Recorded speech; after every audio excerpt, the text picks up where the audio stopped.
Assalamualaikum.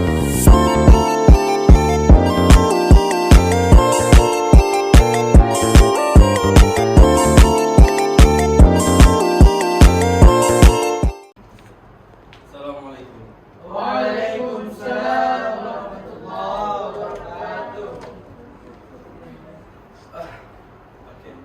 Baik, silakan disiapkan kelasnya. Ista'ilu doaan. Bismillahirrahmanirrahim. Rabbi zidni ilman warzuqni fahman. Amin. Baik, bismillahirrahmanirrahim. Assalamualaikum warahmatullahi wabarakatuh. Waalaikumsalam warahmatullahi wabarakatuh. Alhamdulillahirabbil alamin. Wassalatu wassalamu ala Rasulillah. Amma ba'du. Baik, gimana kabarnya hari ini? Alhamdulillah luar biasa. Allahu Akbar. Udah sarapan kan? Udah sarapan. Semangat kan belajar pagi ini? Semangat. Oke. Sebelum masuk ke pelajaran, siapa yang nggak hadir? Iya, Oh. Pak. Kemana dia? Sudah kata. Acara keluarga, Pak. Oh iya, acara keluarga. Oke, nanti tolong di Hanifi bro. catat ya. Oke. Baik. Pelajaran kita pada hari ini, pagi ini, yaitu tentang akhlak mahmudah. Tapi membahas khusus tentang sabar. Nah, oke. Sebelum kita masuk nih ke dalam pembelajaran, kan kita udah biasa nih dengar kata sabar. Nah, di antara Anda semua, siapa yang tahu sabar tuh apa aja pengertiannya, bagaimana perilaku sabar tuh? Coba jelaskan sedikit. Oke. Sabar itu adalah kita bisa menahan amarah kita itu, Pak. Contohnya kan disuruh. Oke, bagus Ringga. Nah, benar, sabar adalah menahan diri. Nah, secara bahasa sabar itu berarti tertahan atau menahan diri. Nah, menahan diri dari apa? Nah, dijelaskan secara istilah. Sabar itu didefinisikan sebagai menahan lisan dari mengeluh, menahan hati dari marah, atau menahan anggota badan dari menampakkan atau melampiaskan kemarahan. Seperti apa menahan lisan dari mengeluh? Nah, orang yang menahan lisan dari mengeluh itu biasanya dia menahan diri tidak mengeluh. Kalau dia melihat orang gibah dia nggak mau ikut, nah itu menahan lisan dari mengeluh. Nah kalau dia kena ujian dia nggak ngeluh, jatuh dari Honda dia nggak ngeluh. Nah itu orang menahan diri dari lisan. Terus menahan hati dari marah. Bagaimana menahan hati dari marah? Bagaimana menahan hati dari marah? Oke? Tahu? Tidak? Oke. Menahan hati dari marah itu tuh diganggu marah nggak? Oke, diganggu marah nggak? Marah dong. Tapi sebagai kita biar sabar, sebagai hamba yang sabar itu kita harus menahan diri, menahan hati nih biar nggak marah. Ya Allah, gimana lah biar nggak marah? Gimana lah biar kawan tuh walaupun dia lambat ngumpulin tugas nggak marah kita dong. Nah, itulah hamba-hamba yang sabar. Kemudian menahan anggota badan dari menampakkan atau melampiaskan kemarahan. Ini kejap baru diganggu sedikit nyenggol ya. Nah, baru diganggu sedikit dah numbuk dia. Nah, itulah menahan anggota badan dari menampakkan atau melampiaskan kemarahan. Oke, sampai sini udah paham kan? Jadi intinya sabar tuh menahan diri. Oke. Semangat lah. Oke. Apa nih? Macam-macam? Sabar. Nah, jadi di sini kita lanjut ke macam-macam sabar. Sabar tuh ada 3 macamnya. Pertama, tolong bacakan. Sabar dalam menghadapi ujian. Oke, pertama sabar dalam menghadapi ujian. Nah, maksudnya ujian seperti apa yang kita sabarkan nih? Nah, ujian tuh ada 3. Oke, catat. 1, ujian baksa. Nah, ujian baksa. Ujian baksa ini terkait dengan fisik. Allah uji fisik kita tuh. Nah, jatuh kita dari Honda, terus gatal-gatal lukanya. Nah, sabar nggak dalam menghadapi hal tersebut? Kemudian yang kedua, kalau baksa ini kan fisik, berjerawat misalnya. Cewek-cewek nih biasa banget nih. Nah, berjerawat. Oh, cowok juga. Ya. Kemudian yang kedua, itu tuh ujian dorro. Nah, ujian dorro ini biasanya ujian yang terhadap diri kita sehari-hari, misalnya dalam berkarir, misalnya dalam bekerja, dalam belajar. Nah, itu tuh kita dihadapi dengan ujian. Oke, misalnya belajar dalam kelas, gurunya nggak enak menjelasinnya. Terus kita kode-kode gini-gini kita. Nah, baru gimana?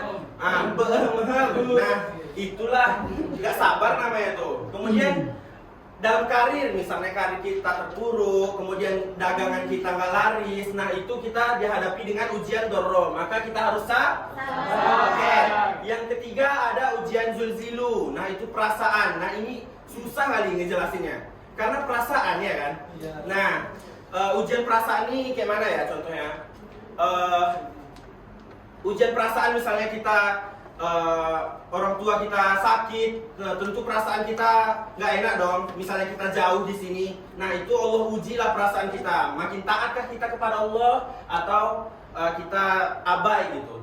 Jadi selesai dalam menghadapi ujian, kemudian sabar dalam melaksanakan ketaatan kepada Allah Subhanahu Wa Taala. Nah, bagaimana? Coba bagaimana sabar yang taat kepada Allah nih, Kamila? Kepada Allah tuh ketika misalnya nih di masjid jadi panas gitu kan, jadi kita jangan merasa gimana ya, risih gitu. Oh, jangan gelisah gitu. Jangan gelisah. Nah, benar. Oke, thank you Kamila. Sabar dalam melaksanakan ketaatan kepada Allah, benar. Misalnya kita sabar, misalnya kita dihadapi dengan ibadah gitu, kita harus istiqomah dalam melaksanakannya. Oke. Nah, misalnya kita dihadapkan, misalnya kita sholat itu harus tepat waktu. Nah, kita harus sabar untuk seterusnya agar kita istiqomah untuk tepat waktu. Kemudian yang terakhir, sabar dalam menahan diri dari hal-hal yang dilarang oleh Allah Subhanahu Wa Taala.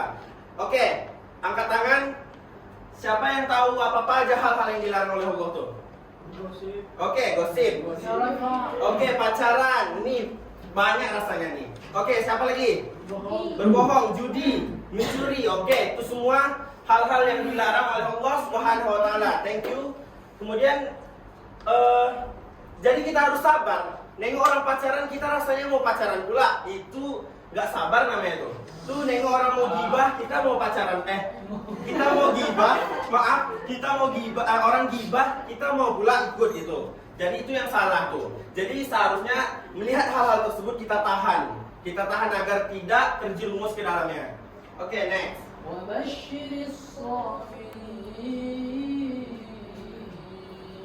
Masya Allah. Oke, terima kasih Irfan. Nah, surat yang dibacakan Irfan tadi itu dalil tentang sabar. Nah, dijelaskan di artinya, kami akan menguji kamu dengan sedikit ketakutan, kelaparan, kekurangan harta, jiwa, dan buah-buahan. Dan sampaikanlah kabar gembira kepada orang-orang yang sabar. Nah, dari ayat ini kita kebayanglah cerita Nabi Ayub. Nah, Nabi Ayub itu seperti apa? Nabi Ayub itu nabi yang paling sabar. Kenapa? Karena dia selama 20 tahun dia merasakan nikmat.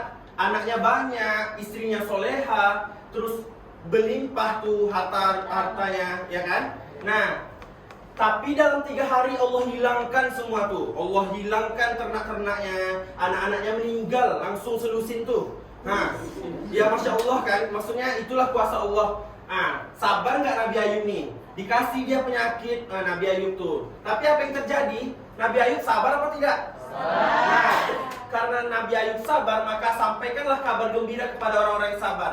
Nah, diberilah harta yang berlimpah setelah 20 tahun Nabi Ayub menahan apa tadi? Penderitaan tuh. Nah, dikasihlah derajatnya, ditingkatkanlah oleh Allah Subhanahu Wa Taala, hartanya melimpah luas setelah 20 tahun dia bersabar menahan penderitaan itu tadi. Oke. Setelah kita panjang bahas kita nih, masuklah ke ciri-ciri perilaku sabar. Nah, pertama, orang sabar tuh memiliki emosi yang stabil dan tidak mudah terpengaruh oleh keadaan dan lingkungan.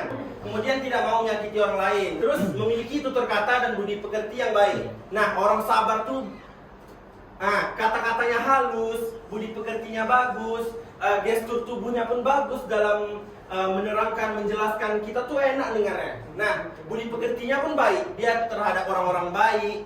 Jadi inilah ciri-ciri 4. Kemudian yang terakhir, selalu menghormati orang lain, baik dalam perkataan maupun perbuatan. Dalam kata lain yaitu sopan. Sopan dia terhadap orang yang lebih tua, sayang dia terhadap adik yang lebih muda, kemudian terhadap teman sebaya dia hormat.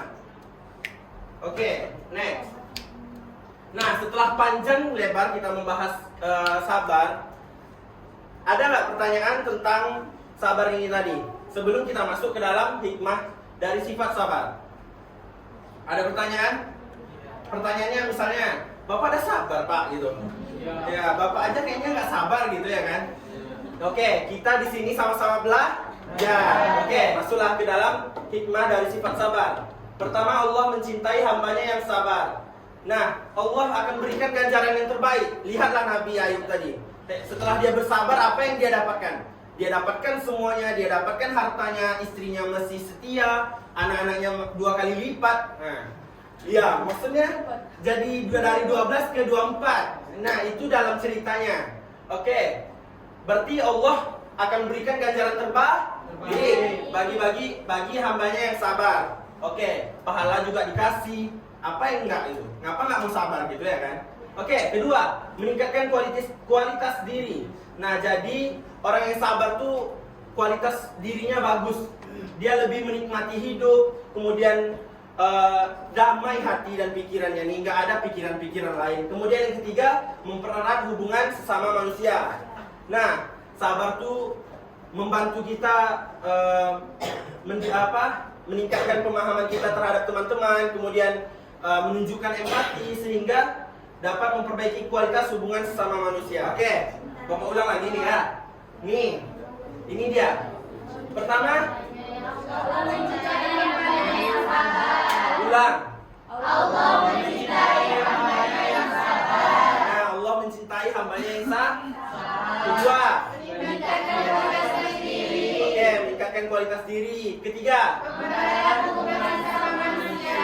oke, jadi inilah hikmah dari sifat sabar. Jadi, setelah kita belajar tentang sabar ini, semoga kita kedepannya menjadi hamba-hamba yang sabar. Kita semua manusia tentu kita harus berusaha menerapkan sifat ini, karena ini sifat terpuji yang akan Allah suka, yang Allah beri ganjaran terbaik bagi hamba-hamba yang sabar. Nah, hari ini inilah kata-kata yang cocok dengan pembelajaran hari ini. Ketika kita tidak bisa mengendalikan apa yang terjadi di luar, yang terbaik yang bisa kita lakukan adalah mengendalikan apa yang ada di dalam diri. Nah, maksudnya adalah sabar, emosi, itulah yang kita kendalikan. Nampak nih riuh-riuh di luar, keadaan dari luar kita nggak bisa kendalikan. Nah, kendalikanlah diri sendiri. Beristighfar, kemudian berusaha untuk sabar. Nah, ini kata-kata dari Stephen R. Covey, oke? Thank you atensinya pada pagi hari ini. See you next time. Minggu depan, apa pelajarannya? Minggu depan ikhtiar, oke? Insyaallah minggu depan kita jumpa lagi. Sekian dulu pembelajaran pada pagi hari ini. Wabillahi taufik wal hidayah. Wassalamualaikum warahmatullahi wabarakatuh. Waalaikumsalam warahmatullahi wabarakatuh.